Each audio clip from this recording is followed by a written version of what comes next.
मायानगरी मुंबईत पळून आलेली, जबरदस्तीने आणलेली, फसवून आणलेली आणि नंतर भिकेला लागलेली अशा अनेक लहान मुलं, त्यातही काही स्लमडॉग मिलेनियर होत असतीलही. पण बहुतांश मुलांची गाडी चुकीच्या संगतीमुळे भलत्याच मार्गाला लागते. अशाच मुलांबरोबर खुशबूही वाढली.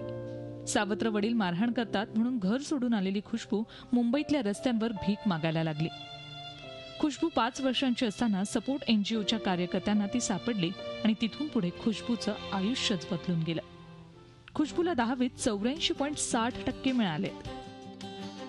म्हणजे मुंबई शहर आहे ते माझ्या परिचयचा नव्हता आणि त्यामुळे मला काय कळायचं नाही, कुठे राहायचं, काय खायचं ते सगळं. पण मला दुसऱ्याच दिवशी सपोर्टच्या दीदी भेटल्या. त्यांनी मला समजावले, सपोर्टची बद्दल माहिती सांगितली. त्यांनी सांगितलं सपोर्टमध्ये गेल्यावर तुला म्हणजे सगळं सुविधा भेटतील, म्हणजे अभ्यास करायला भेटणार, तू म्हणजे अभ्यास करून पुढे आयुष्य करू शकशील आणि पुढे जाऊ शकशील आणि स्वतःच्या पायावर उभं राहणार.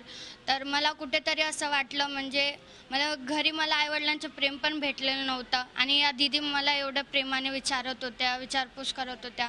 तर मला कुठेतरी असं वाटलं नाही, गेलं पाहिजे सपोर्टमध्ये. आणि इथे आल्यावर मी सांगते खरं माझं आयुष्य म्हणजे खूपच चेंज झालं.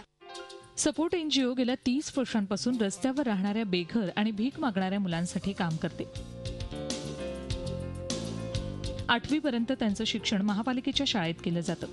नंतर शक्य त्या खासगी अनुदानित शाळेत विद्यार्थ्यांना प्रवेश मिळतो. दिवसाला 2 तास शिकवणीसाठी शिक्षकही बोलवले जातात. 10 वर्षांपूर्वी खुशबूसारखेच 8 विद्यार्थी सपोर्टमध्ये दाखल झाले होते. हे सगळे विद्यार्थी 10वीत पहिल्याच प्रयत्नात पास झालेत. मैं बहुत छोटा था जब मैं फर्स्ट टाइम अपनी फैमिली से बिछड़ गया था, तो बता नहीं सकता. मैं बस 2-3 हफ्ते मेरे सिर्फ रोने में ही गुजर गए, ये सोचने में कि कैसे मैंने मेरी फैमिली खो दी. मेरा गोल था कि मैं सोशल वर्कर बनूं. फिलहाल मैं अभी MSCID कोर्स कर रहा हूँ और उसके बाद मैं ITI करूँगा. ITI में कंस्ट्रक्शन सिव्हिल कन्स्ट्रक्शन करने वाला हूँ मैं उसमें. सपोर्टमध्ये यावर्षी 9 मुलं होती 10वीच्या SSC एक्झाममध्ये. त्यांनी 9च्या 9 मुलं चांगल्या मार्काने पास झालेले.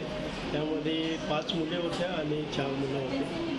तर मुलांनी आणि मुलींनी चांगल्या प्रकारे अभ्यास करून त्यावर्षी सपोर्टला 100% रिझल्ट लावून दिलेला आणि गेली 30 वर्षे ही संस्था या मुलांच्या सोबत काम करत आहे. खुशबूचं हे यश कौतुकास्पद आहेच, पण त्याचबरोबर सपोर्ट सारख्या संस्थेच्या प्रयत्नांनाही दाद द्यायला हवी. नशिबाला बदलण्याची ताकद आणि प्रेरणा या अशा कथांमधून मिळते.